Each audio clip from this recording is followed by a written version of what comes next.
আসসালামু আলাইকুম বন্ধুরা, কেমন আছেন আপনারা? আশা করি সবাই ভালো আছেন। আলহামদুলিল্লাহ আমিও ভালো আছি। আবার একটি নতুন ভিডিও নিয়ে আপনাদের সঙ্গে চলে এসেছি মিজানুর রহমান আজারির ওয়াজ। আপনারা যারা যারা মিজানুর রহমান আজারির ওয়াজ শুনতে ভালোবাসেন তারা ফুল ভিডিওটি দেখতে থাকেন, আশা করি ভালো লাগবে। শুকরিয়া জানাই যে আল্লাহ তাআলা আজকে আমাদেরকে লাইভটি শুরু করবার তৌফিক এনায়েত করেছেন এবং রব্বুল ইজ্জা ওয়াল জালালের দরবারে অসংখ্য শুকরিয়া জানাচ্ছি এজন্য যে আল্লাহ তাআলা আমাদেরকে যুল হিজ্জা জিলহজ মাসে উপনীত হওয়ার তৌফিক এনায়েত করেছেন। আমরা আজকে মালয়েশিয়াতে অলরেডি জিলহজ শুরু করে ফেলেছি এবং আমরা জানি যে এই জিলহজের প্রথম দশক মানে প্রথম 10টি দিন খুবই গুরুত্বপূর্ণ 10টি দিন, আল্লাহ তাআলার কাছে খুবই পছন্দনীয় এই 10 দিনের আমলগুলো, এমনকি জেহাদের চাইতেও বেশি হাদিসে এসেছে। এবং কালামুল্লাহ মাজিদে আল কোরআন আল কারিমে আল্লাহ তাআলা এই জিলহজের প্রথম 10 দিনের শপথ করেছেন। এই 10 দিনের এবাদত আল্লাহ তাআলার কাছে এত বেশি পছন্দনীয় হওয়ার কারণ হচ্ছে এই 10 দিনে আল্লাহ তাআলা উম্মাহাতুল ইবাদাত অর্থাৎ যত মৌলিক এবাদত আছে সবগুলো মৌলিক এবাদতের একটা সমন্বয় করেছেন জিলহজ মাসের এই প্রথম 10 দিনে, যেটা বছরের অন্য কোনো সময় কিন্তু পাওয়া যায় না। কারণ এই 10 দিনের ভেতরে সালাত আছে, নফল সিয়াম আছে, সাদাকা আছে, কুরবানি আছে, হজের প্রসঙ্গটা আছে, যেটা বছরের অন্য কখনো এরকম উম্মাহাতুল ইবাদাত অর্থাৎ যত মৌলিক আবাদত আছে সব মৌলিক আবাদতের কম্বিনেশন সমন্বয় বছরের কোনো সময় কিন্তু আসলে হয় না, যেটা হয়ে থাকে জিলহজ মাসের প্রথম এই 10 দিনের ভেতর। এজন্য এই 10 দিনের ইবাদত আল্লাহ তাআলার কাছে অত্যন্ত বেশি প্রিয়। এজন্য আল্লাহ রাসূল সাল্লাল্লাহু আলাইহি ওয়াসাল্লাম এই 10 দিনে যাতে আমরা বেশি বেশি নফল ইবাদত করি আমাদেরকে উৎসাহিত করেছেন। পাশাপাশি আমরা যেন বেশি বেশি তাহমিদ, তাহলিল, তাকবীর দিয়ে এই 10টি দিনকে মুখরিত করে রাখি, এজন্য তিনি আমাদেরকে আদেশ করেছেন। এজন্য এই 10টি দিনে আমরা যেন বেশি বেশি সুবহানাল্লাহ ওয়ালহামদুলিল্লাহ লা ইলাহা ইল্লাল্লাহু আল্লাহু আকবার এই আজকারগুলো যেন আমরা বেশি বেশি পড়ি। এবং আরাফাতের সিয়ামের ব্যাপারে আল্লাহ রাসূল সাল্লাল্লাহু আলাইহি ওয়াসাল্লাম আশা করেছেন যে 9 জিলহজের যে নফল সিয়ামটি অর্থাৎ আরাফার রোজা, এই আরাফার রোজা যে ব্যক্তি রাখবে আল্লাহ রাসূল সাল্লাল্লাহু আলাইহি ওয়াসাল্লাম বলেন যে আমি প্রত্যাশা করি এই সিয়ামের বদৌলতে বিগত একটি বছরের এবং সামনের একটি বছরের যত পাপ হবে এই পাপগুলোকে আল্লাহ তাআলা আমাদের জন্য ক্ষমা করে দিবেন। এবং জিলহজের 9 তারিখ ফজর থেকে কিন্তু আমাদেরকে ওয়াজিব তাকবীর পাঠ করতে হয়। আমরা জানি সেটা শুরু হয় আরাফার দিন ফজর থেকে। 9 তারিখ ফজর থেকে শুরু করে 13 তারিখ আসর পর্যন্ত এই তাকবীরগুলো প্রত্যেক সালাতের পরে পড়া আমাদের জন্য আবশ্যক। আমরা যেন এই নফল আজকারগুলো, এই নফল তাকবীরগুলো যাতে আমরা বেশি বেশি করে দেই। এবং যারা কুরবানি করার জন্য ইচ্ছা পোষণ করেছেন তারা যেন এই 10 দিনের আগেই তাদের মাথার চুল এবং নখ কেটে পরিচ্ছন্ন হয়ে যান এবং জিলহজের এই 10 দিনে তারা যাতে মাথার চুল না কাটে এবং হাতের নখ না কাটে, এই মর্মে আল্লাহ রাসূল সাল্লাল্লাহু আলাইহি ওয়াসাল্লাম আমাদেরকে গাইডলাইন দিয়েছেন। সব মিলে আল্লাহ তাআলার কাছে এই 10টি দিনের ইবাদত খুবই প্রিয়, এমনকি হাদিসে এসেছে যেটা আমরা বললাম যে জেহাদের চাইতেও বেশি প্রিয়। এজন্য এই সুবর্ণ সুযোগটুকুন যেন আমরা কখনোই মিস না করি। তাই আমাদের সাধ্যমতো আমরা যেন বেশি বেশি নফল ইবাদত করি। আমরা যেন সুযোগ হলে পুরো 10 দিন ব্যাপী আমরা চাইলে নফল সিয়াম রাখতে পারি, আমরা বেশি বেশি কোরআন তেলাওয়াত করতে পারি, বিশেষ করে তাহমিদ, তাহলিল এবং তাকবীর, আলহামদুলিল্লাহ লা ইলাহা ইল্লাল্লাহ আল্লাহু আকবার এই জিকিরগুলো, এই আজকারগুলো পড়ে পড়ে যেন আমরা এই 10টি দিনকে মুখরিত রাখি। আল্লাহ তাআলা জিলহজ মাসের যে মাহাত্ম্য এবং বারাকা তিনি আমাদের জন্য দিয়েছেন এগুলো যেন আমরা বেশি বেশি হাসিল করতে পারি। আমিন ইয়া রাব্বাল আলামিন। সম্মানিত দর্শক ও শ্রোতাবৃন্দ, ইতিমধ্যে আমাদের এই লাইভ প্রোগ্রামটিতে প্রায় 24,000 দিনী ভাই বোন যুক্ত হয়েছেন। আপনারা একটু দেরি করে যারা যুক্ত হয়েছেন তাদেরকে আবারও আন্তরিক শুভেচ্ছা জানাই। আব্দুল্লাহ আল রোমান রোজ টিভি চ্যানেল 24 থেকে শুভেচ্ছা জানিয়েছে। আমরা শুনেছি যে রোমান অসুস্থ, আল্লাহ তাআলা রোমানকে সুস্থ করে দিক, আমরা দোয়া করি। এবং আজকের লাইভের যে ঘোষণাটি আমরা দিয়েছিলাম সেখানে অনেক দিনী ভাই বোনেরা বাংলাদেশের একজন প্রথিত যশা ইসলামী সঙ্গীত শিল্পী মশিউর রহমান ভাই, ওনার করোনা পজিটিভ রিপোর্ট এসেছে, সবাই ওনার জন্য দোয়া চেয়েছেন। আসলে মানুষ তার চমৎকার চমৎকার ইসলামী সঙ্গীতের মধ্য দিয়ে যে শ্রোতাদের হৃদয়ে বেঁচে থাকে এটার একটা প্রমাণ। আমাদের মশিউর ভাই অসাধারণ দরাজ গলায় খুব চমৎকার ইসলামী সঙ্গীত পরিবেশন করেন। আমি নিজেও তার ইসলামী সঙ্গীতগুলো খুব পছন্দ করি। সবাই ওনার জন্য দোয়া চেয়েছেন। তো আজকের এই লাইভের শুরুতেই আমি আমাদের সকলের প্রিয় শিল্পী মশিউর রহমান ভাইয়ের জন্য দোয়া করি, আল্লাহ তাআলা আমাদের প্রিয় ভাইকে দ্রুত শিফায়ে কামেলা আজলা নসিব করুক। যারাই পৃথিবীর যে প্রান্ত থেকে এই ভয়াবহ করোনা মহামারীতে আক্রান্ত হয়ে অসুস্থ অবস্থায় আছেন, আমরা সবার জন্য দোয়া করি আল্লাহ তাআলা সবাইকে খুব দ্রুত শিফায়ে কামেলা নসিব করুক।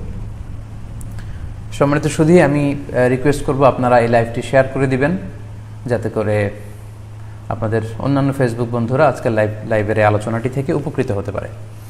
আমরা আজকে কুরবানি নিয়ে কিছু কথা শেয়ার করবার চেষ্টা করব ইনশাআল্লাহ।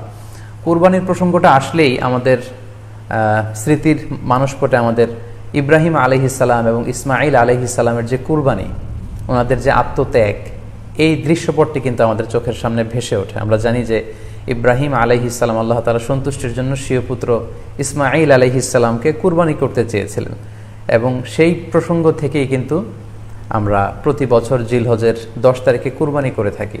এবং এই দৃশ্যটি আল্লাহ তাআলার কাছে এতই ভালো লেগেছিল, এই আত্মত্যাগের দৃশ্যকে আল্লাহ তাআলা স্মরণীয় করে রাখবার জন্য কিয়ামত পর্যন্ত সব বিশ্বাসীদের জন্য এই জিলহজের একই টাইমে জিলহজের 10 তারিখে কুরবানি করাটাকে আল্লাহ তাআলা আমাদের উপর অবধারিত করে দিয়েছেন।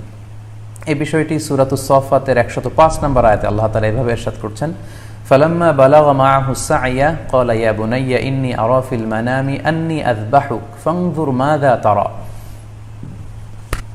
অর্থাৎ ইসমাঈল আলাইহিস সালাম যখন একটু বড় হলেন, বাবার সাথে হাঁটতে পারেন, দৌড়াদৌড়ি করতে পারেন, ঠিক তখন ইব্রাহিম আলাইহিস সালাম স্বপ্নে দেখলেন যে তিনি ইসমাঈল আলাইহিস সালামকে কুরবানি করছেন, এবং স্বপ্ন দেখেই তিনি সরাসরি ছেলের সাথে কনসালটেশনে গেলেন, পরামর্শ করলেন যে বাবা, আমি তো স্বপ্নে দেখেছি যে আমি তোমাকে কুরবানি করছি, ফানজুর মাযা তারা, what do you think about it, what's your opinion about it, তোমার মতামত কি সেটা তুমি আমাকে বলো।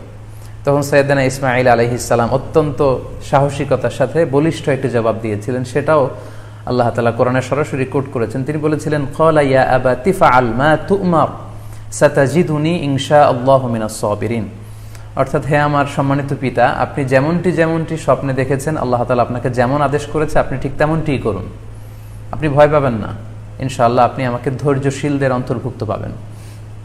একটু কি কল্পনা করা যায় যে সাইয়েদনা ইসমাঈল আলাইহিস সালাম ছোট্ট শিশু, তিনি যখন শুনলেন যে বাবা তাকে কুরবানি করবে, জবাই করবে, তার প্রত্যুত্তরে তিনি বলেছিলেন, বাবা, আমি ভয় পাচ্ছি না, আমি আপনাকে নিয়ে চিন্তিত, আপনি ভয় পাবেন না, বরং আপনি যা আদিষ্ট হয়েছেন আপনি তাই করেন। কারণ নবীরা যখন স্বপ্নে কিছু দেখে, সেটা সাধারণ মানুষের মতো স্বপ্ন নয়, সেটা ওহী, সেটা আল্লাহর পক্ষ থেকে আদেশ। তো আপনি আমাকে ধৈর্যশীল পাবেন, আপনি ভয় পাবেন না। সাইয়েদনা ইব্রাহিম আলাইহিস সালাম ইসমাঈল আলাইহিস সালামকে কুরবানি করতে শুরু করলেন, জবাই করতে শুরু করলেন। আল্লাহ তাআলার কাছে এই দৃশ্যটি এত ভালো লাগলো, আল্লাহ তাআলা সাইয়েদনা জিবরাইল আলাইহিস সালামকে দিয়ে জান্নাত থেকে একটি বকরি বা মেষ পাঠিয়ে দিলেন। সাইয়েদনা ইসমাঈল আলাইহিস সালামকে ছুরির নিচ থেকে সরিয়ে ফেলা হলো, আর সেখানে ইসমাঈল আলাইহিস সালামের পরিবর্তে একটি জান্নাত থেকে আনা বকরি বা ছাগলকে সেখানে কুরবানি করা হলো। আল্লাহ তাআলা বললেন, কদ সাদ্দাকতা রুইয়া, ইব্রাহিম, তুমি তো তোমার স্বপ্নকে সত্যায়ন করেছো, বাস্তবে রূপান্তরিত করেছো, তুমি তো এই কঠিন পরীক্ষায় সফলতার সাথে উত্তীর্ণ হয়েছ। সাইয়েদনা ইব্রাহিম আলাইহিস সালাম পরীক্ষায় উত্তীর্ণ হলেন, এবং বাপ বেটার এই দৃশ্যায়নটি আল্লাহ তাআলার কাছে এত ভালো লেগেছে, আরশের উপর থেকে আল্লাহ তাআলা এত পছন্দ করেছেন ওনাদের স্যাক্রিফাইসকে, কুরবানিকে, কিয়ামত পর্যন্ত আমরাও যাতে কুরবানি করি, আল্লাহ তাআলা আমাদের জন্য এটাকে অবধারিত করে দিয়েছেন। সম্মানিত শুধু এখানে আমাদের জন্য সবচেয়ে বড় যে শিক্ষণীয় বিষয়, সেটি হচ্ছে সাইয়েদনা ইব্রাহিম আলাইহিস সালামের ঔরসে যখন ইসমাঈল আলাইহিস সালাম আসে, তখন তাফসীর এসেছে ইব্রাহিম আলাইহিস সালামের বয়স ছিল 86 বছর। Could you imagine that? 86 বছর বয়সে যখন একটা সন্তান আল্লাহ তাআলা ওনাকে দান করলেন, আল্লাহ তাআলা বললেন যে সেই সন্তানকে তুমি জবাই করো। আমরা অনেক দম্পতির কথা জানি, তাদের সন্তান হয় না, 15 বছর, 20 বছর, 25 বছর পর অনেক সময় তাদের সন্তান হয়। সেই সন্তানটাকে তারা কত পছন্দ করে, সেই বাচ্চাটাকে তারা কত আদর করে। তো 86 বছর বয়সে আল্লাহ তাআলা ইসমাঈল আলাইহিস সালামকে দান করেছিলেন। এই আদরের সন্তানটাকে আল্লাহ তাআলা বললেন, তুমি কুরবানি করো। কারণ এই বয়স্ক অবস্থায় যখন ইব্রাহিম আলাইহিস সালাম ইসমাঈল আলাইহিস সালামকে পেয়েছিলেন, তখন তিনি হৃদয়টাকে উজাড় করে দিয়ে নিজের ছেলেটাকে ভালোবাসতে শুরু করলেন, এবং হৃদয়ের ভালোবাসার জায়গাটার মধ্যে যে সিংহাসন, সেই সিংহাসনে তিনি ইসমাঈলকে বসিয়েছিলেন। আল্লাহ তাআলা চেয়েছিলেন যে ইসমাঈলকে সেখান থেকে সরিয়ে ওই ভালোবাসার সিংহাসনের জায়গাটাতে তুমি যেন আল্লাহ তাআলাকে স্থান দাও, এবং সেটাই পরীক্ষা তিনি সেই পরীক্ষাটাই তিনি বেসিক্যালি সাইয়েদনা ইব্রাহিম আলাইহিস সালামের কাছ থেকে করেছিলেন এবং সেই পরীক্ষায় সাইয়েদনা ইব্রাহিম আলাইহিস সালাম সফলতার সাথে উত্তীর্ণ হয়েছিলেন। অর্থাৎ আল্লাহ চেয়েছিলেন যে তোমার হৃদয়ের ভালোবাসার সবচাইতে বড় জায়গাটা হচ্ছে ইসমাইলের, তোমার পুরো হৃদয়টা জুড়ে আছে ইসমাইল। আমি চাই তুমি আমার সন্তুষ্টির জন্য এই ইসমাইলকে বিলিয়ে দাও, এই ইসমাইলকে কুরবানি করে দাও।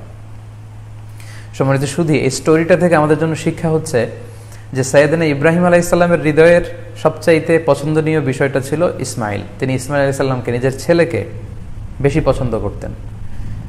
ইব্রাহিম আলাইহিস সালামের হৃদয়ে যেমনি ইসমাইল ছিল, আমাদের প্রত্যেকের হৃদয়ে কিন্তু এরকম এক একটা ইসমাইল আছে, কল্পিত ইসমাইল, রূপক ইসমাইল। আমাদের কারো হৃদয়ের ইসমাইল হচ্ছে আমাদের টাকা পয়সা, আমাদের কারো হৃদয়ের ইসমাইল হচ্ছে আমার ব্যাংক ব্যালেন্স, আমাদের কারো হৃদয়ের ইসমাইল হচ্ছে আমার দামি গাড়ি, আমাদের কারো হৃদয়ের ইসমাইল হচ্ছে আমার দামি গাড়ি, আমাদের কারো হৃদয়ের ইসমাইল হচ্ছে আমাদের যশ, খ্যাতি, আমাদের ক্ষমতা, প্রতিপত্তি, এগুলো। আল্লাহ তাআলা চান আমাদের প্রত্যেকের যার যার হৃদয়ের ইসমাইল যেটা, সেটাকে আমরা আল্লাহ তাআলার সন্তুষ্টির জন্য উৎসর্গ করতে পারবো কিনা, আল্লাহ তাআলার খুশির জন্য, সেরেফ শুধুমাত্র আল্লাহ তাআলার জন্য আমার হৃদয়ের ইসমাইলটাকে আমি স্যাক্রিফাইস করতে পারবো কিনা। এই শিক্ষাটা দেওয়ার জন্যই বেসিক্যালি আল্লাহ তাআলা এই কুরবানিকে আমাদের জন্য প্রেসক্রাইব করেছেন। আল্লাহ তাআলা চান যে আমাদের হৃদয়ের পুরো জায়গাটা জুড়ে যেন আল্লাহ তাআলার সন্তুষ্টি, আল্লাহ তাআলার ভালোবাসা, আল্লাহকে যে আমরা ফিল করি, আল্লাহকে যে আমরা ভয় পাই, সেই জায়গাটাতে যেন আমরা আল্লাহ তাআলাকে রাখতে পারি। এটাই মূলত আল্লাহ তাআলা আমাদের কাছ থেকে চান। এবং আমাদের জীবনের সব কাজগুলোই হবে শুধুমাত্র কেবলমাত্র আল্লাহ তাআলার সন্তুষ্টির জন্য। এজন্য বিশ্বনবী সাল্লাল্লাহু আলাইহি ওয়াসাল্লামকে কিন্তু আল্লাহ রাব্বুল আলামিন শিখিয়ে দিয়েছেন যে কুল ইন্না সলাতি ওয়া নুসুকি ওয়া মাহইয়ায়া ওয়া মামাতি লিল্লাহি রাব্বিল আলামিন। হে নবী, আপনি বলুন যে আমার নামাজ, আমার কুরবানি, আমার জীবন, আমার মরণ সবটাই তো আল্লাহর জন্য। তাই আমাদের হৃদয়ে যদি আমরা আল্লাহকে স্থান দিতে পারি, আমাদের সব কিছু, সাইয়েদনা ইব্রাহিম আলাইহিস সালাম যেমনি নিজের প্রিয় পুত্র সন্তানকে কুরবানি করেছিলেন, ঠিক তেমনিভাবে আমাদের হৃদয়ের ইসমাইলটাকেও যদি আমরা আল্লাহ সন্তুষ্টির জন্য স্যাক্রিফাইস করতে পারি, কুরবানি করতে পারি, তাহলেই কিন্তু এই কুরবানির শিক্ষাটা আমাদের জন্য বাস্তবায়িত হবে বা সফল হবে। এবং এই শিক্ষাটা দেওয়ার জন্য আল্লাহ তাআলা এই কুরবানির বিধানকে আমাদের জন্য জারি করেছেন যে আমাদের হৃদয়ে শুধু আল্লাহ তাআলার ভয় থাকবে। এবং এই যে আমরা কুরবানি করবে, কুরবানির রক্ত, গোশত, চামড়া কোনোটাই কিন্তু আল্লাহ তাআলার কাছে পৌঁছে না, পৌঁছে হচ্ছে আমাদের হৃদয়ের ভয়, তাকওয়াটা আল্লাহ তাআলার কাছে পৌঁছে। সূরাতুল হজ্জের 37 নম্বর আয়াতে আল্লাহ বলছেন লা ইয়ানালাল্লাহা লুহুমুহা ওয়ালা দিমাউহা ওয়ালাকি ইয়ানালুহুত তাকওয়া মিনকুম। এই কুরবানির রক্ত, কুরবানির গোশত, এগুলো তো আল্লাহর কাছে পৌঁছে না, আল্লাহর কাছে পৌঁছে হচ্ছে তোমাদের তাকওয়া। আমরা কতটা ইখলাসের সাথে, কতটা আন্তরিকতার সাথে, কতটা আনুগত্যের সাথে আমাদের সম্পদ, আমাদের নিজেদেরকে আমরা আল্লাহর কাছে সোপর্দ করতে পেরেছি, আমরা কতটা আল্লাহর সমর্পিত বান্দা হতে পেরেছি, এটাই হচ্ছে এই কুরবানির শিক্ষা, যেটা সাইয়েদনা ইব্রাহিম আলাইহিস সালাম গোটা বিশ্ববাসীর জন্য নিদর্শন এই ঘটনার মধ্য দিয়ে কিন্তু আমাদের জন্য রেখে গিয়েছেন। তাই আমরা এই কুরবানির মধ্য দিয়ে এটা যেন ফিল করি যে আমাদের সবটুকুন আমরা আল্লাহর জন্য বিলিয়ে দিতে প্রস্তুত আছি। সম্মানিত, শুধু এই কুরবানির দিনে ইয়াউমুন নাহারে বা 10 জিলহজে আমরা যে কুরবানি উদযাপন করবো, ঈদুল আজহা উদযাপন করব, এই দিনের সবচাইতে প্রিয় আমল হচ্ছে আল্লাহ তাআলার কাছে পশু জবাই করে, যেটা আমরা বলেছি ইব্রাহিম আলাইহিস সালামের সেই ঘটনার, সেই দৃশ্যায়নের পুনরাবৃত্তি আল্লাহ তাআলা সেটা দেখতে চান। আমরা পশু জবাই করে রক্ত প্রবাহিত করে দেয়, এটা আল্লাহ তাআলার কাছে খুবই পছন্দনীয়। সুনানে তিরমিজিতে এসেছে, আয়েশা রাদিয়াল্লাহু তাআলা আনহা থেকে বর্ণিত, তিনি বলেন আন্না রাসূলুল্লাহ সাল্লাল্লাহু আলাইহি ওয়াসাল্লাম قال, আল্লাহ রাসূল সাল্লাল্লাহু আলাইহি ওয়াসাল্লাম বলেছেন মা আমিলা আদামিয়ুন মিন আমালিন ইয়াউমান নাহার আহাব্বা ইলাল্লাহি মিন ইহরাকিদ দাম। অর্থাৎ ইয়াউমুন নাহারে 10 জিলহজে পশু কুরবানি দিয়ে সে পশুর রক্ত প্রবাহিত করে দেওয়ার চেয়ে শ্রেষ্ঠ কোনো আমল আর আল্লাহর কাছে হতে পারে না, এর চেয়ে কোনো প্রিয় আমল আল্লাহর কাছে নেই। তার মানে কুরবানির দিনে সবচাইতে প্রিয় আমল, আল্লাহর কাছে পছন্দনীয় আমল হচ্ছে কুরবানি করা। তাই আমাদের যাদের সাধ্য আছে আমরা যেন বেশি বেশি কুরবানি করি। সম্মানিত, শুধু আমরা জানি যে এই কুরবানিকে আল্লাহ তাআলা আমাদের উপর আবশ্যক করেছেন। কুরবানির হুকুম সম্পর্কে যদি বলি তাহলে বলবো যে এটা ওয়াজিব হানাফি স্কুল অফ থট অনুযায়ী, কিন্তু অন্যান্য মাযহাবে এটাকে সুন্নাতে মুআক্কাদা বলা হয়েছে। মেজরিটি স্কলাররা, জুমহুরুল ফুকাহা, ইমাম শাফিঈ, আহমদ এবং ইমাম মালিকদের মতে, তাদের মতে এটা হচ্ছে সুন্নাতে মুআক্কাদা। কিন্তু হানাফি মাযহাবে এই কুরবানি করা হচ্ছে ওয়াজিব। যেহেতু আমরা আমাদের বাংলাদেশে বেশিরভাগই হচ্ছে হানাফি মাযহাবের অনুসারী, সো এটা কিন্তু আমাদের জন্য অবধারিত। যাদেরকে আল্লাহ তাআলা সম্পদ দিয়েছেন, টাকা পয়সার মালিক বানিয়েছেন, স্বাবলম্বী করেছেন, আমাদের প্রত্যেকের উপর কিন্তু এই কোরবানি করাটা ওয়াজিব। যেহেতু কোরবানি একেবারে আমাদের সন্নিকটে, সো এই কোরবানি নিয়ে আমাদের মধ্যে অনেক ধরনের প্রশ্ন রয়েছে এবং বিগত কয়েকদিন ধরে আমার ফেসবুক পেজের বিভিন্ন স্ট্যাটাসে, আমার মেসেজ অপশনে অনেক ভাই, দিনী ভাই এবং বোনেরা অনেক প্রশ্ন করেছেন। আসলে এতগুলো প্রশ্নের উত্তর আসলে আমাদের পক্ষে করা সম্ভব হবে না। সেখান থেকে খুবই কন্টেম্পোরারি, খুবই রেলেভেন্ট, প্রাসঙ্গিক দুই একটি প্রশ্নের ব্যাপারে আলোচনা করে আমরা আজকের এই সংক্ষিপ্ত লাইভটি শেষ করবো ইনশাআল্লাহ। খুব বেশি যে প্রশ্নটি করা হয়েছে সেটি হচ্ছে জানতে চাওয়া হয়েছে 7 ভাগে কুরবানি করা যাবে কিনা। এই ধরনের প্রশ্ন কিন্তু আমরা আগে শুনতাম না। রিসেন্টলি কিছু কিছু স্কলারদের আলোচনা বা এতে করে লোকজন হয়তো বিভ্রান্তিতে ভোগেন কিংবা একটা ধোঁয়াশা তৈরি হয়, ফলে এই প্রশ্নটি করা হচ্ছে। আমরা আবহমান কাল থেকে আমাদের প্রিয় মাতৃভূমি বাংলাদেশে হয়তো ছাগল কুরবানি দিয়েছি অথবা গরু কুরবানি দিয়েছি সর্বোচ্চ 7 ভাগে। সো এটা আমাদের সবার কাছে জানা ছিল, এ নিয়ে আগে সংশয় ছিল না। ইদানিংকালে অনেকের মধ্যে এই বিষয়ে সংশয় জেগেছে। কেউ কেউ বলে থাকেন যে ভাগে যদি কুরবানি দেওয়া হয় 7 জনে মিলে, গরুতে বা মহিষে বা উটে, এই ভাগে কুরবানি হবে না, এটা অনেকে বলে থাকেন। এই কথাটি আসলে ঠিক নয়। আপনি যদি ভাগে কুরবানি দিতে চান এটি জায়েজ আছে, এবং একটি উটে বা মহিষে বা গরুতে আপনি সর্বোচ্চ 7টি ভাগে কুরবানি দিতে পারবেন ইনশাআল্লাহ। এ ব্যাপারে সহিহ মুসলিমের একটি হাদিসকে আমরা এখানে উল্লেখ করতে চাই। সাইয়েদনা জাবের রাদিয়াল্লাহু তাআলা আনহু থেকে বর্ণিত, তিনি বলেন, ক্বালা হাজাজনা মা রাসূলিল্লাহি সাল্লাল্লাহু আলাইহি ওয়াসাল্লাম, আমরা আল্লাহ রাসূল সাল্লাল্লাহু আলাইহি ওয়াসাল্লামের সাথে হজ করেছি। ফানাহারনাল বাঈরা আন সাবআ, সেখানে আমরা উট কুরবানি দিয়েছি 7 জনের পক্ষ থেকে। ওয়াল বাকারাতা আন সাবআ, আর আমরা সেখানে গরু কুরবানি দিয়েছি 7 জনের পক্ষ থেকে। খুব সুস্পষ্ট, একটি উটে ওনারা 7 জন অংশগ্রহণ করতেন, একটি গরুতে 7 জন অংশগ্রহণ করতেন।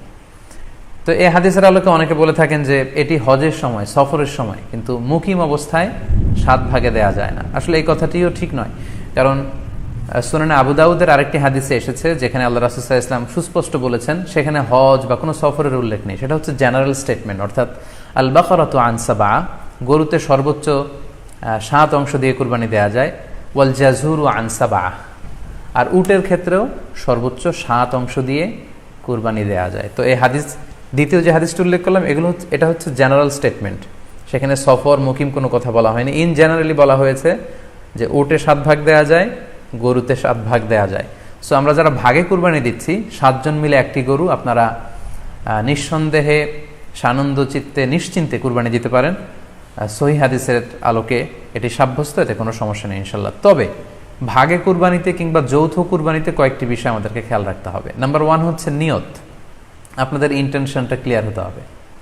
প্রত্যেকেরই যাতে একই ইন্টেনশন থাকে, সবারই যাতে ইন্টেনশন থাকে যে শুধুমাত্র আল্লাহ তাআলার সন্তুষ্টির জন্য আমরা এই কুরবানি দিচ্ছি। এখানে কয়েকজনের যদি ইন্টেনশন থাকে যে আল্লাহর সন্তুষ্টি, অন্যজনের যদি নিয়তে ঝামেলা থাকে, তাহলে কিন্তু কুরবানিটা প্রশ্নবিদ্ধ হয়ে যাচ্ছে। কারণ ইন্নামাল আমালু বিন্নিয়াত, ইয়ানি ইন্নামা সাওয়াবুল আমালি বিন্নিয়াত, সমস্ত কাজের প্রতিদান দেয়া হবে আপনার ইন্টেনশন বা নিয়তের উপর ভিত্তি করে। সো এজন্য যারা খুব বেশি মুখলেস, খুব বেশি মুত্তাকি, তারা অনেক সময় যৌথ কুরবানি দিতে চান না। তাদের সামর্থ্য না থাকলে ছোট একটা ছাগল দিয়ে তারা একাকি কুরবানি দিতে চান। এটা safe, he want to be in the safer side. কারণ যৌথ কুরবানি দিতে দিতে যে কার মনে কি চিন্তা, কার মনে কি নিয়ত, আমরা কিন্তু কিছু জানি না। সো যদি যৌথ কুরবানি দেন, কুরবানির আগে সবাইকে এটা কনসার্ন করে দেওয়া, রিমাইন্ডার দেওয়া যে ভাই আমাদের এই কুরবানিটা হবে শুধুমাত্র কেবলমাত্র আল্লাহ তাআলা সন্তুষ্টির জন্য, অন্য কোনো নিয়ত যেন না থাকে, তাহলে কিন্তু আমাদের কুরবানি বরবাদ হয়ে যাবে। এটা হচ্ছে প্রথম কনসার্ন। 2 নম্বর কনসার্ন হচ্ছে হালাল উপার্জন দিয়ে কুরবানি হতে হবে। যৌথ কুরবানিতে কেউ কেউ যদি এমন থাকে যাদের উপার্জন হালাল না, সেই কুরবানি কিন্তু আল্লাহ তাআলার দরবারে কবুল হবে না। সো এটা খুব গুরুত্বপূর্ণ একটা বিষয়। আরেকটা হচ্ছে লৌকিকতা। লৌকিকতা যদি থাকে তাহলেও কুরবানি কবুল হবে না। যৌথ কুরবানিতে কারো যদি এটা থাকে যে আমার গরুটা সবচেয়ে বড়, আমাদের গরুটা এলাকার সবচেয়ে বড় গরু, এবং সবাইকে বলে বেড়াচ্ছে যে এইবারের গরুটা সবচেয়ে বড় হয়েছে, আমার চেয়ে বড় গরু কেউ দিতে পারে না এই এলাকায়। তো এই জাতীয় যদি লৌকিকতা প্রবণতা কারোর মধ্যে থাকে, তাহলেও কিন্তু তার কুরবানি কবুল হবে না। সো যৌথ কুরবানি যদি আপনারা দিতে চান, এই বিষয়গুলো আমাদেরকে খেয়াল রাখতে হবে। আরও একটি প্রশ্ন খুব বেশি আমাদের কাছে জানতে চাওয়া হয়েছে, সেটা হচ্ছে কুরবানির সাথে আকিকা দেয়া যাবে কিনা। খুব বেশি আলোচনা হচ্ছে এই প্রসঙ্গটা যে আকিকার কুরবানির সাথে আকিকা দিয়ে দেয়া যাবে কিনা। এক্ষেত্রে আমরা উত্তরে বলবো যে কুরবানি এবং আকিকা আপনাদের খেয়াল রাখতে হবে যে ভিন্ন দুটি ইবাদত। প্রথম কথা হচ্ছে ইবাদত ভিন্ন দুটি ইবাদত। কারণ কুরবানি এটা বছরের একটা নির্ধারিত সময়, জিলহজের 10 তারিখে, এবং তারপরে আরও 2 দিন বা 3 দিন, এই সময়গুলোতে আপনি কুরবানি করতে পারবেন। তাহলে এটা হজের মৌসুমে জিলহজ মাসে করতে হয় কুরবানি। কিন্তু আকিকা কিন্তু এরকম না, আকিকাটা যে কোনো মাসে হতে পারে। আকিকাটা হচ্ছে নবজাতক সন্তানের ভূমিষ্ঠ হওয়ার পরে শুকরিয়া স্বরূপ আল্লাহর কাছে যে কুরবানিটা করতে হয় সেটাকে আমরা বলি আকিকা। হাদিসে এসেছে আকিকা। তো সেটা হচ্ছে সন্তান কখন ভূমিষ্ঠ হলো সেটার উপর নির্ভর করে। কারো সন্তান রমাদানে হতে পারে, কারো সন্তান জিলহজ মাসেও হতে পারে, শাওয়ালে হতে পারে, রজাবে হতে পারে। সন্তান যেদিন জন্মগ্রহণ করবে তার প্রত্যেক সন্তানের আকিকা দিতে হয় তার 7ম দিনে, ওয়াইউহলাকু ওয়াইউসাম্মা, এবং 7ম দিনে মাথার চুল ফেলে দিতে হয়, তার সুন্দর একটি নাম রাখতে হয়। তাহলে আকিকার বিধান হচ্ছে সম্মানিত সুধী সন্তান জন্মগ্রহণ করার 7 দিন পরে।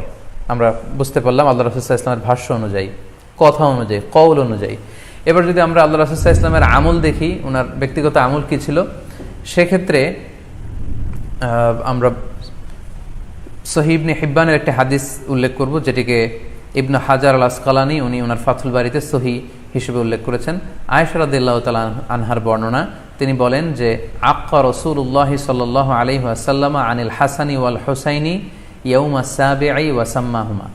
আল্লাহ রাসূল সাল্লাল্লাহু আলাইহি ওয়াসাল্লাম নিজে ওনার দৌহিত্র অর্থাৎ ওনার নাতি হাসান এবং হুসাইনের আকিকা নিজে করেছেন 7ম দিনে, এবং 7ম দিনে তাদের নাম রেখেছেন। একজনের নাম রেখেছেন হাসান, আরেকজনের নাম হুসাইন। অর্থাৎ হাসান রাদিয়াল্লাহু আগে জন্মগ্রহণ করেছিলেন, ওনার চেয়ে ছোট ছিল হুসাইন, উনি পরে জন্মগ্রহণ করেছেন। তো ওনাদের জন্মের পরে 7 দিন পরে আল্লাহ রাসূল সাল্লাল্লাহু আলাইহি ওয়াসাল্লাম ওনাদের আকিকা দিয়েছিলেন, এবং 7ম দিনে উনি আকিকাও দিয়েছেন এবং তাদের নামও রেখেছেন। তাহলে আল্লাহ রাসূল সাল্লাল্লাহু আলাইহি ওয়াসাল্লামের কওলি হাদিস, ওনার ভাষ্যমতে আমরা জানলাম উনি বলেছেন 7ম দিনে আকিকা দিতে হয়, এবং ওনার ব্যক্তিগত আমল থেকে আমরা জানতে পারলাম যে উনি ওনার 2 নাতির আকিকা দিয়েছেন 7ম দিনে এবং নাম রেখেছেন। তাহলে এ থেকে আমরা সুস্পষ্ট বুঝতে পারি যে আকিকা দিতে হয় সন্তান জন্মগ্রহণ করার 7 দিন পর, 7ম দিনে। যদিও তবারানিতে আরেকটি হাদিস এসেছে যেখানে বলা হয়েছে যে আকিকা 7ম দিনেও দেয়া যায়, 14তম দিনে দেয়া যায়, 21তম দিনে দেয়া যায়। যদি 7ম দিনে কেউ দিতে না পারে কোনো কারণে, তাহলে 14তম দিন, না পারলে 21তম দিন। তাহলে সুস্পষ্টভাবে উল্লেখ আছে যে আকিকার সময়সীমা 7ম দিনের কথা আমাদেরকে বলা হয়েছে। তো সেক্ষেত্রে আপনার সন্তান জন্মগ্রহণ করলে আপনি শুকরিয়া স্বরূপ কুরবানি করবেন, আত্মীয় স্বজনকে খাওয়াবেন, আকিকার গোশত নিজেরাও খাবেন। তো এটা যদি আপনি কুরবানির জন্য রেখে দেন, তাহলে তো সন্তান দুনিয়াতে আসার এই আনন্দটা থাকে না। একজন যখন সন্তান পায়, সে কেমন যেন আকাশের চাঁদ হাতে পায়। তো তখন তার 7 দিনের মধ্যে যে আনন্দটা থাকে, ওই দিন তার নাম রাখা হবে, আত্মীয় স্বজনরা আসবে, বাচ্চাকে দেখবে, দোয়া করবে, তখন আকিকা করে গোশত নিজে খাবেন, আত্মীয়দের খাওয়াবেন, পাড়া প্রতিবেশীদেরকে দিবেন। এটা হচ্ছে সন্তান ভূমিষ্ঠ হওয়ার উপলক্ষকে কেন্দ্র করে এই আকিকা। সো এটাকে কুরবানির সাথে মিক্স আপ করার কোনোই প্রয়োজন নেই, এবং এক্ষেত্রে সুস্পষ্ট গাইডলাইন হচ্ছে যে 7ম দিনে আকিকাটা দিতে হয়। সো আমরা যেন 7ম দিনে আকিকাটা দেই। তবে হ্যাঁ, এখন প্রশ্ন হচ্ছে 7ম দিনে কেউ দিতে পারেননি, 14তম দিনেও দিতে পারেননি, 21তম দিনেও দিতে পারেননি, হাতে টাকা ছিল না, সামহাও কোনো কারণে মিস করেছেন, তখন আপনি যখন সুযোগ হয় তখন করে দেন। ওই প্রেক্ষাপটে আপনি যদি কুরবানির সময়ও আকিকা দিয়ে দিতে চান, এটা আদায় হয়ে যাবে ইনশাল্লাহ। আশা করা যায় আদায় হয়ে যাবে, এবং এটা জায়েজ আছে। তবে এটা সুন্নাহ নয়। সুন্নাহ হচ্ছে 7ম দিনে আকিকা দেওয়া।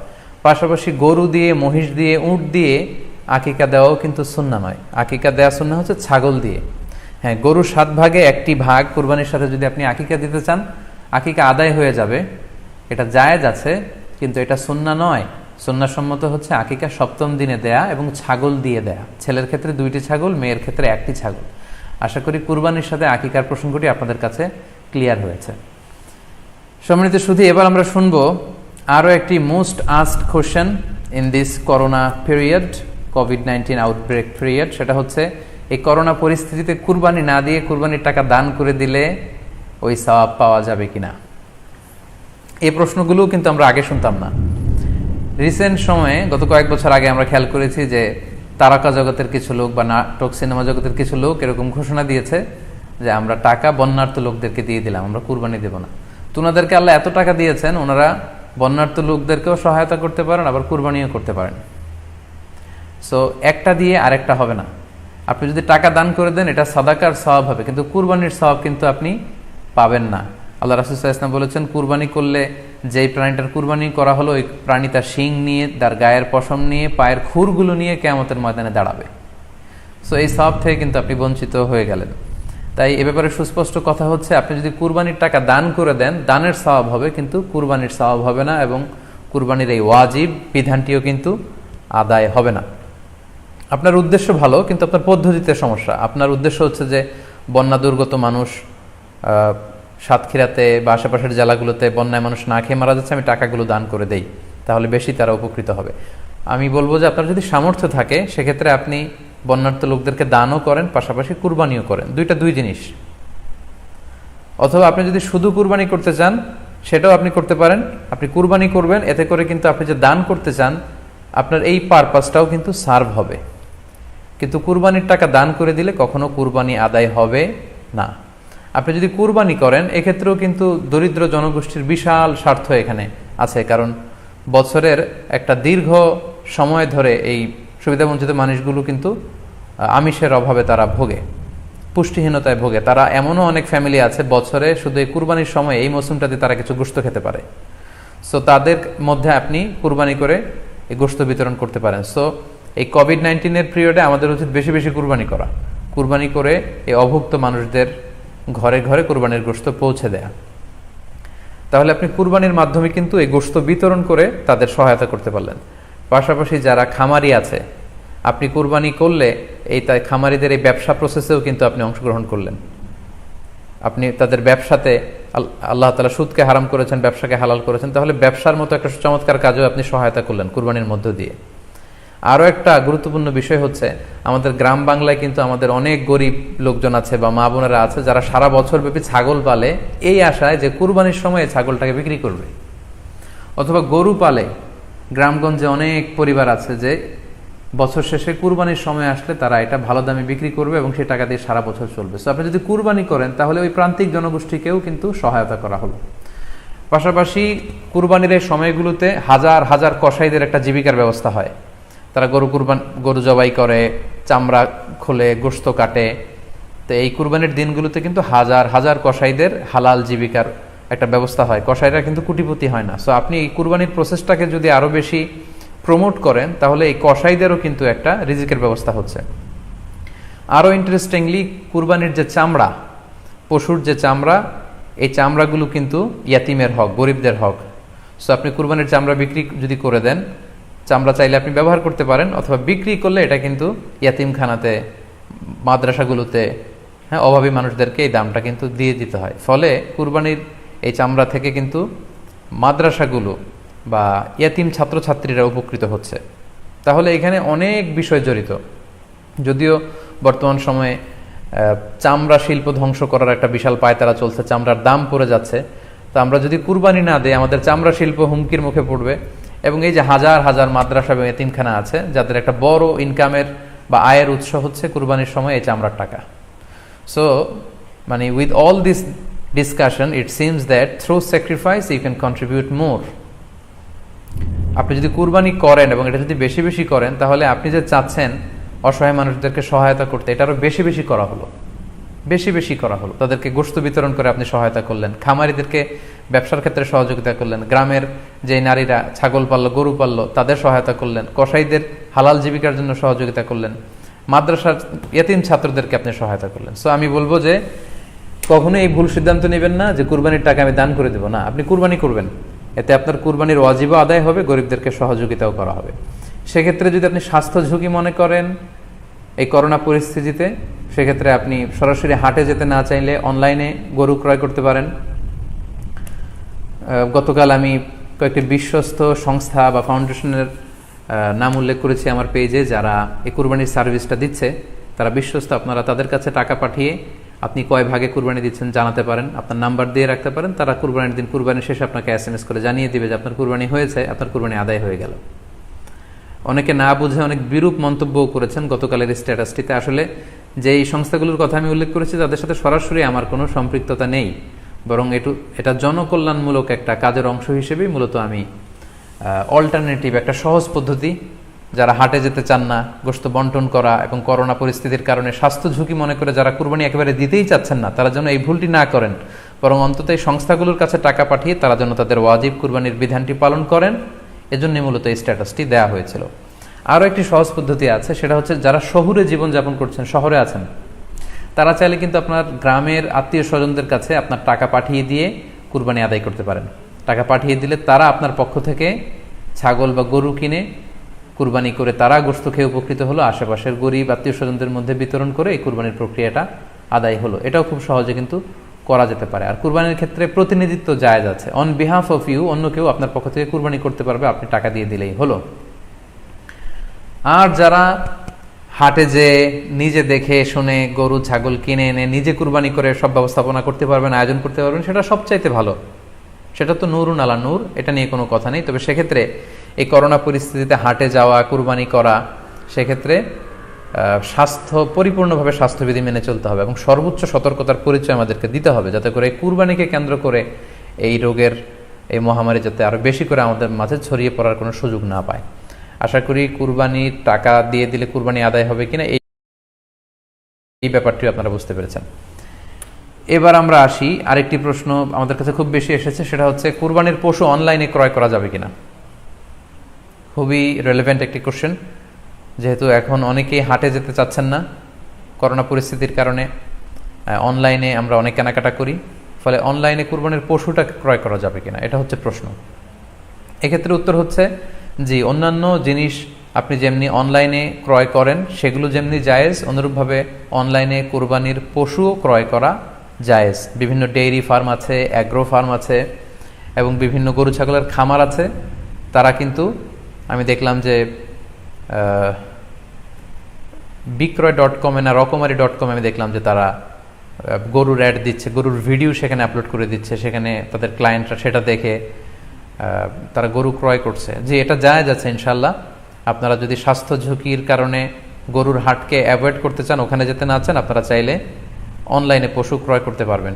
তবে সেক্ষেত্রে দুটি জিনিস আপনাকে নিশ্চিত হতে হবে, দুইটা জিনিস আপনাকে অনলাইনে পশু ক্রয় করার ক্ষেত্রে নিশ্চিত হতে হবে। প্রথম বিষয় হচ্ছে পশুটা দৈহিকভাবে ত্রুটিমুক্ত কিনা, এটা নিশ্চিত হতে হবে। অর্থাৎ পশুর বিস্তারিত অঙ্গ প্রত্যঙ্গের বর্ণনা আপনার জানা থাকা চাই। পশুটা সুস্থ আছে কিনা, বাহ্যিকভাবে সমস্ত ত্রুটিমুক্ত কিনা, এটা জানতে হবে। 2 নম্বর হচ্ছে পশুর বয়স সম্পর্কে আপনার জানতে হবে, কারণ যে কোনো বয়সের পশু দিয়ে কুরবানি করা যায় না, এটার একটা নির্ধারিত বয়স সীমা দেওয়া আছে শরিয়াতে, সেটা আপনাকে মেনটেন করতে হবে। প্রথম হচ্ছে সালিমাতুন মিনাল উয়ুবিজ যাহিরা, বাহ্যিক ত্রুটিমুক্ত হওয়া। যে কোনো পশু দিয়ে কিন্তু, অসুস্থ পশু দিয়ে কুরবানি করলে কিন্তু কুরবানি হবে না। এক্ষেত্রে আমরা সুনানে নাসাইর একটি হাদিস উল্লেখ করব। হাদিসটি সহিহ, বারা ইবনে আযিব রাদিয়াল্লাহু তাআলা আনহু বর্ণনা করেছেন।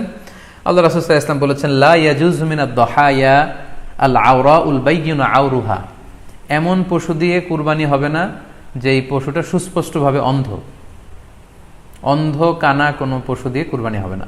ওয়াল আরজাউল বাইয়িনু আরাজুহা, খোড়া, কুরবানি যেখানে করা হবে ওই জায়গা পর্যন্ত হেঁটে যেতে পারছে না, মাঠ থেকে বাড়িতে আনা যাচ্ছে না, এরকম খোড়া প্রাণী দিয়ে কুরবানি করা যাবে না। ওয়াল মারিদাতুল বাইয়িনু মারাদুহা, খুব বেশি অসুস্থ, খুবই দুর্বল অসুস্থ প্রাণী দিয়ে কুরবানি করা যাবে না। ওয়াল আজফা উল্লাতি লা তুনকি, এবং এমন বয়স্ক বৃদ্ধ প্রাণী যে অতি বয়সের ভারে এটা নুজ্জ হয়ে গিয়েছে এবং এর হাড্ডির ভেতরে যে মজ্জা শুকিয়ে গিয়েছে, এরকম প্রাণী দিয়েও কিন্তু কুরবানি করা যাবে না। তাহলে সুনানে নাসাইয়ের এই সহিহ হাদিসটির মধ্য দিয়ে আমরা বুঝতে পারলাম যে অন্ধ প্রাণী দিয়ে কুরবানি করা যায় না, খোড়া প্রাণী দিয়ে করা যায় না, খুবই দুর্বল প্রাণী দিয়ে এবং খুব বয়স হয়েছে এরকম প্রাণী দিয়ে কিন্তু কুরবানি করা যাবে না। তারপর আমরা সুনানে তিরমিজির আরেকটি হাদিস এখানে উল্লেখ করব। এই হাদিসটিও হাসান পর্যায়ের হাদিস। বর্ণনাকারী হচ্ছেন আলী রাদিয়াল্লাহু তাআলা আনহু। তিনি বলেন, নাহা রাসূলুল্লাহ সাল্লাল্লাহু আলাইহি সাল্লাম আইয়ুদহা বিআ'দাবিল করনি ওয়াল উযুন, অর্থাৎ আল্লাহ রাসূল সাল্লাল্লাহু আলাইহি ওয়াসাল্লাম শিং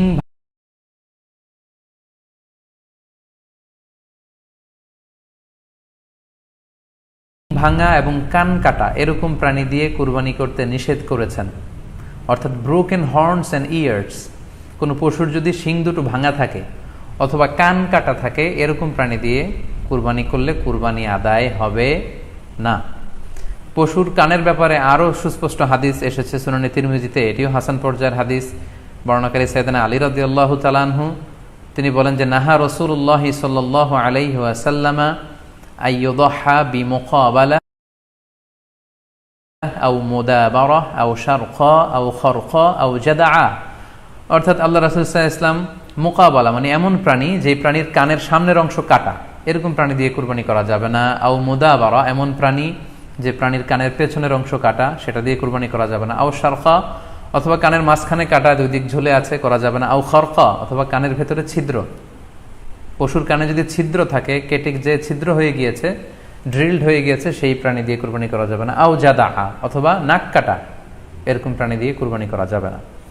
তাহলে আল্লাহ রাসূল সাল্লাল্লাহু আলাইহি ওয়াসাল্লামের ভাষ্য মতে এই প্রাণীগুলো দিয়ে কুরবানি করা যাবে না। ফলে আপনি অনলাইনে যদি পশু ক্রয় করতে চান, আপনার যে পশুটা ক্রয় করবেন এটা বাহ্যিকভাবে সুস্থ আছে কিনা, অঙ্গ প্রত্যঙ্গের বিস্তারিত বর্ণনা ভিডিওতে আপনাকে ক্রস চেক করে এবং বাড়িতে আনার পরে সেটাকে দেখে এই পারচেজটা আপনাকে নিশ্চিত করতে হবে। 2 নাম্বার খেয়াল রাখবার বিষয় হচ্ছে পশুর বয়স। কুরবানির পশুর একটা নির্ধারিত বয়স সীমা আছে। সেক্ষেত্রে উটের জন্য 5 বছর হওয়া লাগবে কমপক্ষে, গরু বা মহিষের ক্ষেত্রে কমপক্ষে 2 বছর হতে হবে, এবং ছাগলের ক্ষেত্রে কমপক্ষে 1 বছর হতে হবে। আবার বলছি, উট 5 বছর, গরু 2 বছর এবং ছাগল 1 বছর।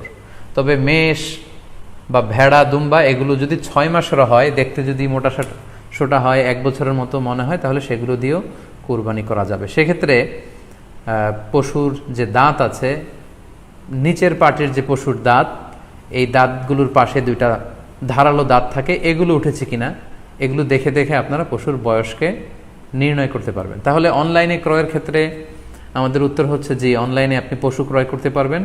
সেক্ষেত্রে আপনাকে 2টি বিষয়ে খুব খেয়াল রাখতে হবে। এক হচ্ছে পশুর অঙ্গ প্রত্যঙ্গ ঠিক আছে কিনা, বাহ্যিকভাবে সব ধরনের ত্রুটিমুক্ত কিনা। 2 নম্বর হচ্ছে পশুর বয়স। এই 2টি জিনিস যদি আপনি এনশিওর করেন, আপনি অনলাইনে পশু ক্রয় করে সেটা দিয়ে কুরবানি করলে কুরবানি হয়ে যাবে ইনশাল্লাহ, কোনো সমস্যা নেই। আরও একটি প্রশ্ন আমাদের কাছে খুব বেশি এসেছে, সেটা হচ্ছে কুরবানি কি পুরো পরিবারের পক্ষ থেকে একজন দিতে হবে নাকি সামর্থ্যবান প্রত্যেকের দিতে হবে? আই রিপিট, আমি আবার বলছি, প্রশ্নটি হচ্ছে যে অনেকে এই প্রশ্নটি করেছেন যে পুরো পরিবার থেকে একজন দিলে হয়ে যায় নাকি সামর্থ্যবান প্রত্যেকের দিতে হয়। সম্মানিত দিনী ভাই এবং বোনেরা, এটি একটি মতবিরোধপূর্ণ মাসআলা, অর্থাৎ এই মাসআলার ক্ষেত্রে স্কলারদের মধ্যে মতভেদ পাওয়া যায়। এক্ষেত্রে 2টি মতামত। একদল স্কলার বলেছেন যে এটা পরিবারের পক্ষ থেকে একজন দিলে আদায় হয়ে যাবে। অপর মতামত হচ্ছে যে না, সামর্থ্যবান প্রত্যেকেরই দিতে হবে। আমরা 2টি মতামত নিয়ে আলোচনা করি। প্রথম মত হচ্ছে যে এক পরিবারের পক্ষ থেকে একজনই যথেষ্ট। এই মতামতটিও দলিলের দিক থেকে বেশ শক্তিশালী। সেক্ষেত্রে আমরা মেহনাফ ইবনে সুলাইম রাদিয়াল্লাহু তাআলা আনহুর বর্ণিত একটি হাদিস সুনানে আবু দাউদে এসেছে। হাদিসটি হাসান পর্যায়ের হাদিস। তিনি বলছেন, ওয়া নাহনু উকুফুন মা রাসূলিল্লাহ বিআরাফাতিন, আমরা রাসূল সাল্লাল্লাহু আলাইহি ওয়াসাল্লামের সাথে 9 জিলহজ আরাফার ময়দানে ছিলাম। ক্বালা, তখন আল্লাহ রাসূল সাল্লাল্লাহু আলাইহি ওয়াসাল্লাম আমাদেরকে বলেছেন, ইয়া আইয়ুহান নাস, হে মানব সকল, ইন্না আলা কুল্লি আহলি বাইতিন ফি কুল্লি আমিন উদহিয়া, অর্থাৎ প্রত্যেকটি, আল্লাহ রাসূল সাল্লাল্লাহু আলাইহি ওয়াসাল্লাম বলেছেন, প্রত্যেকটি ফ্যামিলির জন্য প্রতি বছর একটি কুরবানি ওয়াজিব হয়। আমি আবার বলছি, প্রত্যেক ফ্যামিলির জন্য প্রতি বছর কুরবানি দিতে হয় কয়টি? একটি। তাহলে কুরবানি পরিবারের পক্ষ থেকে একটি দিলেই আদায় হয়ে যাবে। সুনানি তিরমিজির আরো একটি হাদিস আমরা এখানে উল্লেখ করতে পারি। এই হাদিসটিও সহিহ। সাইয়েদনা আতা ইবনে ইয়াসার রাদিয়াল্লাহু তাআলা আনহু, উনি আবু আইয়ুব আল আনসারী রাদিয়াল্লাহু তাআলা আনহুকে জিজ্ঞেস করেছিলেন যে কাইফা কানাতিল উদহিয়া ফি আহদি রাসূলিল্লাহ, হে আল্লাহর নবীর সাহাবী, আল্লাহ রাসূল সাল্লাল্লাহু আলাইহি ওয়াসাল্লামের জামানাতে কুরবানি কেমন হতো, কিভাবে তারা কুরবানি দিতেন? তো আবু আইয়ুব আল আনসারী রাদিয়াল্লাহু তাআলা আনহু উনি বলেছেন, কানা রাজুলু ইউদাহি বিশাতি আনহু ওয়া আন আহলিহি, আল্লাহ রাসূল সাল্লাল্লাহু আলাইহি ওয়াসাল্লামের সময়কালে লোকজন একটি ছাগল কুরবানি দিত তার পক্ষ থেকে এবং তার ফ্যামিলির পক্ষ থেকে। আনহু ওয়া আন আহলিহি, তার নিজের পক্ষ থেকে এবং ফ্যামিলির পক্ষ থেকে। অর্থাৎ এই হাদিসগুলোর আলোকে বোঝা যায় যে পুরো পরিবারের পক্ষ থেকে একজন কুরবানি দিয়ে দিলেই আদায় হয়ে যাবে। স্বামীও চাকরি করেন, স্ত্রীও চাকরি করেন, স্বামীরও টাকা আছে, স্ত্রীর টাকা আছে, দুইজনের আলাদা করে দিতে হবে না। স্বামী যদি একটা ছাগল কুরবানি দিয়ে দেয়, তাহলে স্ত্রীর পক্ষ থেকে, পুরো ফ্যামিলির পক্ষ থেকে কুরবানি আদায় হয়ে যাবে। এই হাদিসগুলোর আলোকে বোঝা গেল। দ্বিতীয় আরেকটি মত আছে, সেই মতটি হচ্ছে প্রত্যেক সামর্থ্যবানের উপর ওয়াজিব। এটি ইমাম আবু হানিফার মত এবং আমাদের বাংলাদেশে এটিরই প্রচলন হয়ে এসেছে। আমরা এই মতামতটিকেই বেশি আমরা শুনে থাকি সব জায়গায়, যে যারাই সামর্থ্যবান প্রত্যেকের আলাদাভাবে দিতে হয়। স্বামী সামর্থ্যবান হলে স্বামীর দিতে হবে, স্ত্রী সামর্থ্যবান হলে স্ত্রীকে দিতে হবে, ছেলেরা হলে ছেলের দিতে হবে। এটা প্রত্যেকের আলাদাভাবে ইন্ডিভিজুয়ালি দিতে হয়। এবং সেক্ষেত্রে ওনারা দলিল দিচ্ছেন সুনান ইবনু মাজার একটি হাদিসটি সহিহ, যেখানে আল্লাহ রাসূল সাল্লাল্লাহু আলাইহি ওয়াসাল্লাম বলেছেন, মান কানা লাহু সাআহ, যার সামর্থ্য আছে কিন্তু ওয়ালাম ইউদাহি, সামর্থ্য থাকার পরেও সে কুরবানি দেয় না, ফালা ইয়াকরাবান্না মুসাল্লানা, সেজন্য ঈদুল আজহার দিন আমার ঈদগাহে না আসে নামাজ পড়তে। আল্লাহ রাসূল সাল্লাল্লাহু আলাইহি ওয়াসাল্লাম হুঁশিয়ারি বাণী ঘোষণা করেছেন, ধমক দিয়েছেন যে সামর্থ্য থাকার পরেও যে কুরবানি দেয় না সেজন্য আমার ঈদগাহে না আসে। এই হাদিসের আলোকে ওনারা বলেছেন মান কানা লাহু সাআহ, যার সামর্থ্য আছে। ওনারা বলছেন যে এটা ইন জেনারেল, ব্যাপক, যারই সামর্থ্য আছে তাকেই দিতে হবে। সো এখানে বাস্তবতা হচ্ছে দুই পক্ষেরই খুব ভ্যালিড দলিল আছে। আর কোনো মাসালার ক্ষেত্রে যখন মতবিরোধ থাকে, দুই পক্ষেরই দলিল থাকে, সেক্ষেত্রে বাড়াবাড়ি করাটা অনুচিত। বরং এটা হচ্ছে ইসলামের সৌন্দর্য, এখানে প্রশস্ততা রয়েছে। সো যারা মনে করে যে ফ্যামিলির পক্ষ থেকে একজন কুরবানি দিলেই আদায় হয়ে যাবে, তাদেরও দলিল আছে, তাদেরকে সেটা করতে দেওয়া উচিত। তবে আমরা এটাকেই সাজেস্ট করি যে প্রত্যেক সামর্থ্যবানের উপর কুরবানি দেওয়া উচিত। এতে করে যিনি কুরবানি দিবেন উনি সওয়াব পেয়ে উপকৃত হলেন, আবার উনি কুরবানি দেওয়ার কারণে গোশত বিতরণ করলেন, ফলে গরিবরা উপকৃত হলো। সো সামর্থ্যবান প্রত্যেকেরই উচিত বেশি বেশি কুরবানি দেয়া। আশা করি এই মাসালাটাও আপনারা বুঝতে পেরেছেন। সম্মানিত শুধু আমরা আমাদের লাইভের একেবারে শেষের দিকে চলে এসেছি। আমরা খুব বেশি লম্বাচড়া করতে চাই না, যদিও বলেছিলাম সংক্ষিপ্ত লাইভ, মাঝখানে একবার ইন্টারনেট এবং ইলেকট্রিসিটি চলে যাওয়ার কারণে একবার ইন্টারাপ্ট হলো। এ পর্যায়ে আমরা অল্প কয়েকটি রিমাইন্ডার আপনাদের সাথে শেয়ার করে আজকের আলোচনাটুকু আমরা এখানেই জবনিকা টানবো, এখানেই আমরা আলোচনাটি শেষ করবো ইনশাআল্লাহ। প্রথম যে রিমাইন্ডারটি আপনাদের সাথে আমি শেয়ার করতে চাই সেটি হচ্ছে, সম্মানিত সুধী, আমরা অনেকেই বাজার থেকে পশু আনার সময় বা কুরবানি করার সময় পশুর সাথে অনেক বেশি অমানবিক আচরণ করি। এতে করে কিন্তু আপনার কুরবানিটা, পুরো কুরবানির প্রক্রিয়াটাই প্রশ্নবিদ্ধ হয়ে যেতে পারে। তাই আজকের লাইভের মধ্য দিয়ে যারাই আপনারা যুক্ত হয়েছেন, আমি সবাইকে বলছি আমরা যাতে পশুর সাথে মানবিক আচরণ করি, কুরবানির পশুর সাথে এমন কোনো আচরণ যাতে না করি যাতে ওর কষ্ট না হয়, আমরা যেন এটা খেয়াল রাখি। বিশেষ করে জবাই করার আগে পশুকে ভালোভাবে রশি দিয়ে বেঁধে নেয়া এবং ছুরিটা, যেই ছুরি দিয়ে জবাই করা হবে সেটা খুব ধারালো থাকা। আল্লাহ রাসূল সাল্লাল্লাহু আলাইহি ওয়াসাল্লাম কিন্তু এই দিক নির্দেশনা আমাদেরকে দিয়েছেন। সুবহানাল্লাহ, ইসলাম যে কতটা চেক অ্যান্ড ব্যালেন্স, কতটা ভারসাম্যপূর্ণ জীবন বিধান।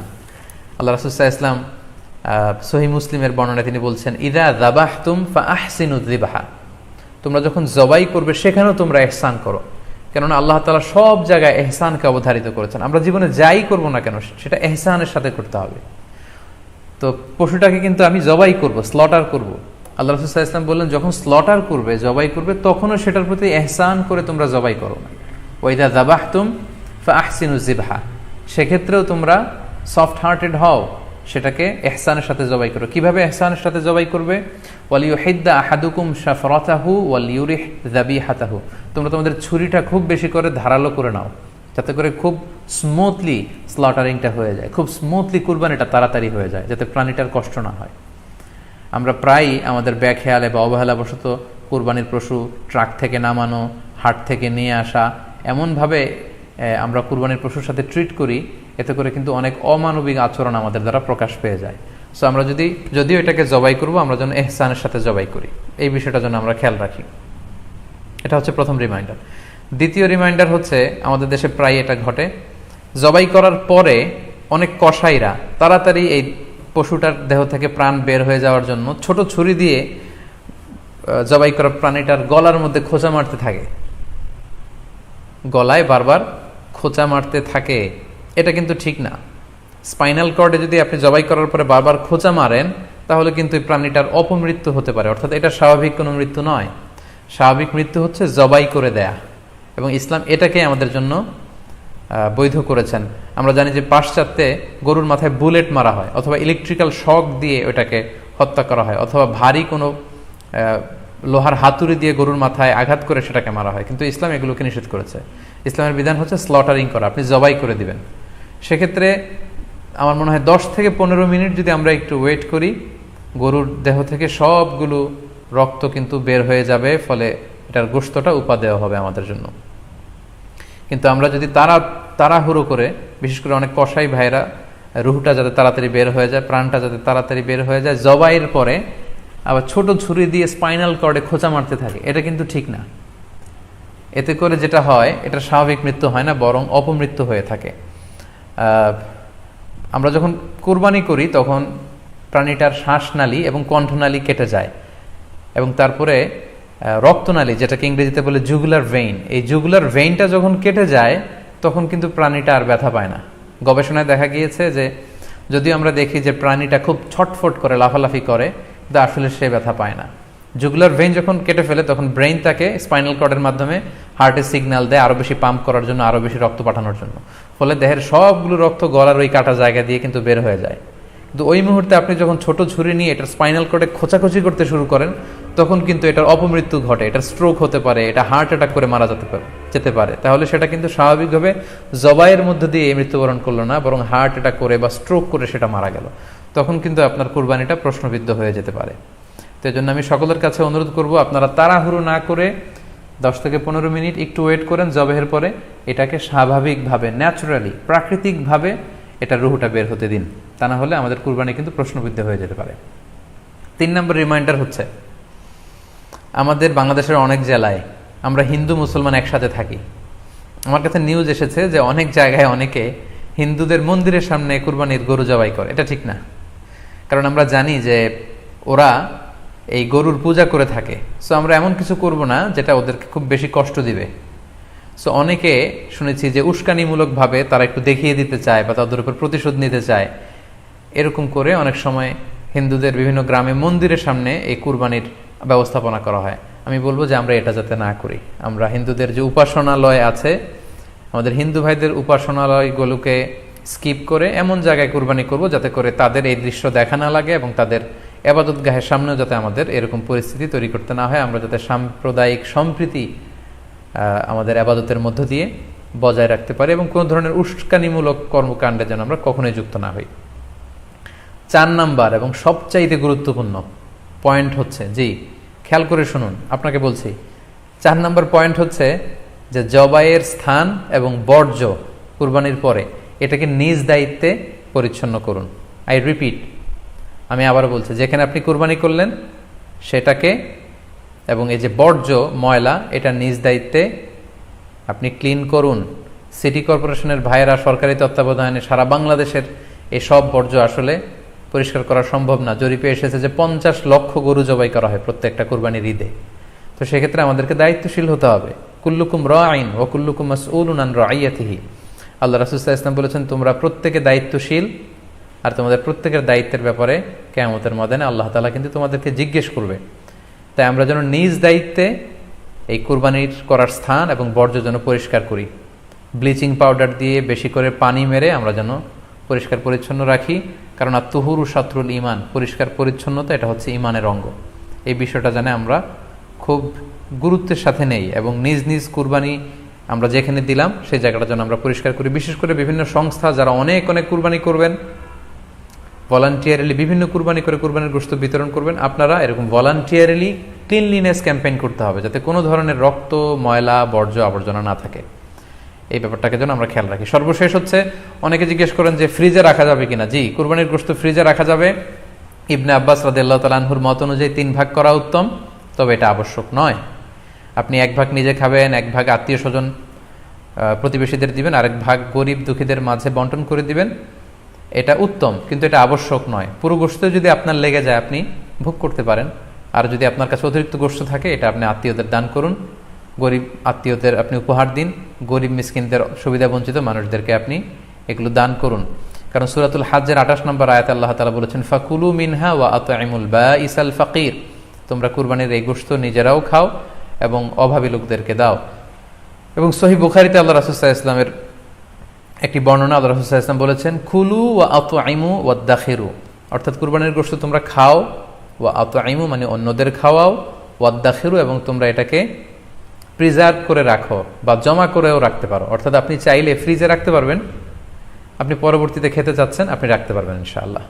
সো উত্তম হচ্ছে 3 ভাগ করে 1 ভাগ নিজে খাওয়া, 1 ভাগ আত্মীয় স্বজনদের, প্রতিবেশীদের দেয়া, এবং 1 ভাগ অভাবী, সুবিধা বঞ্চিত, গরিব মিসকিনদের মাঝে বন্টন করে দেয়া। এবং অবশ্যই অবশ্যই যাদের সামর্থ্য আছে আপনারা বেশি বেশি কুরবানি করুন, এবং এই কুরবানির মধ্য দিয়ে আমরা অনেক অনেক প্রান্তিক জনগোষ্ঠী, সুবিধা বঞ্চিত মানুষ, তাদের কাছে আমাদের সহায়তাগুলো পৌঁছে দিতে পারবো।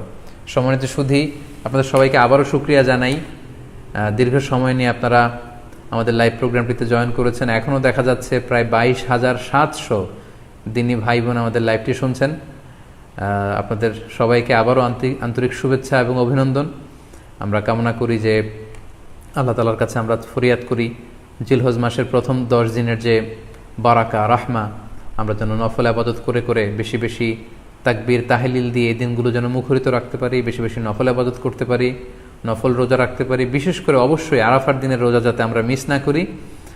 এবং যদিও করোনা পরিস্থিতির মধ্যে দিয়ে আমরা সবাই আতঙ্কিত, তারপরেও গোটা মুসলিম উম্মার জন্য আমরা দোয়া করি যে এই ঈদুল আজহার উৎসব যাতে আমরা ভাব গাম্ভীর্যের সাথে আবাদতের মধ্য দিয়ে, আনন্দ উৎসবের মধ্য দিয়ে পালন করতে পারি। আপনাদের সবার জন্য আমি দোয়া করছি। আমি নিজেও আপনাদের সবার কাছে দোয়া চাই। আল্লাহ তাআলা আপনাদের সবাইকে ভালো রাখুক, সুস্থ রাখুক, ঈমানের সাথে রাখুক। আবারও হয়তো কোনো লাইভে দেখা হয়ে যাবে। আপনারা লাইভটি শেয়ার করবেন বলে আশা করছি। সুবহানাকাল্লাহুম্মা বিহামদিকা আশহাদু আল্লা ইলাহা ইল্লা আনতা আস্তাগফিরুকা ওয়া আতুবু ইলাইক। ওয়াসসালামু আলাইকুম ওয়া রাহমাতুল্লাহি ওয়া বারাকাতুহু। ভিডিওটি ভালো লাগলে একটি লাইক, কমেন্ট ও শেয়ার করে পাশে থাকবেন বন্ধুরা। যারা যারা শেষ পর্যন্ত ভিডিওটি দেখেছেন তাদের জন্য অনেক অনেক ভালোবাসা থাকলো বন্ধুরা। আর নতুন নতুন ভিডিও পেতে চ্যানেলটিকে সাবস্ক্রাইব করে পাশে থাকবেন বন্ধুরা। ভালো থাকবেন, ধন্যবাদ।